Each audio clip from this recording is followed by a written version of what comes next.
Good morning. Ed Bosch here in Madisonville, Kentucky with our excellent friend Lexi, who we met 2 years ago actually in Ecuador.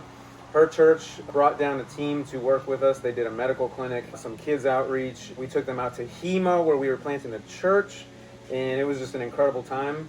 But what's even more incredible is that over the last couple years, the relationship has just kind of grown, hasn't it? Yep, it has. Here we are. We are going to meet with members of that original Ecuador team from 2 years ago, and we're going to talk about, what's happened in the last couple of years, but we're also going to talk about what is next. So when we talk about missions, a lot of things come to mind. Lexi, what do you think? What is missions? You know, whenever I came to serve in Ecuador last June, I spent a month there and I interned with Uncion as well as this family.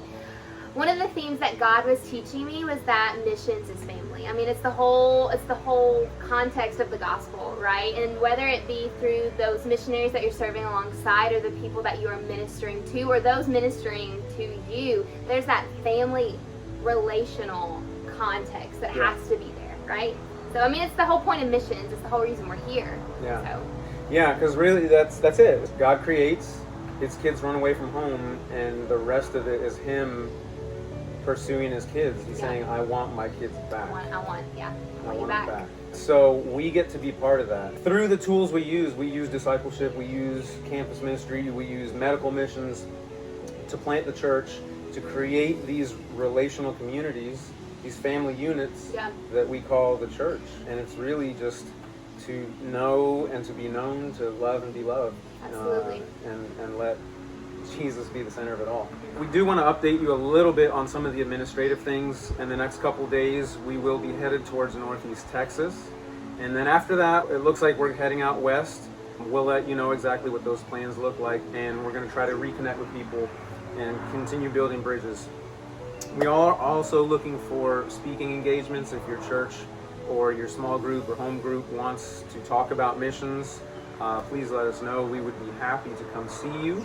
The other thing is we are trying to raise a financial support system. We're trying to raise an international missions budget in the middle of a global pandemic. Kind of hard, right? Not easy. We want to be sensitive, but the reality is we do need your support. We need your help. And I want to encourage you to really seek the Lord on what He would have you do. Whether it's pray, we need your prayers. If He asks you to give, ask Him how much. God will tell you exactly what your part is in this whole thing. And I want to encourage you with just a quick tidbit of history. One of the words that we keep hearing with this COVID-19 is that it's unprecedented. We're living in unprecedented times. And I'm not sure if I necessarily agree with that, because the church in the early 1900s was still the church. And what I mean by that is through the Spanish flu pandemic, through World War I, through the Great Depression, through World War II, the Cold War, the Korean War, Vietnam, you get my point. The church didn't stop being the church. It's really important that we not give up our position, we not give up who we are. I'm not saying that to make you feel guilty into giving. I'm just letting you know we serve a God who has all resources, and there is no lack. I want to encourage you again, sensitively but boldly, please consider what your part may be in this story. And reach out to us. We're going to be traveling. We're going to keep updating. If we end up in your neck of the woods, shoot us a message. We'd love to come see you. For right now, from Madisonville, Kentucky, we want to say see you later.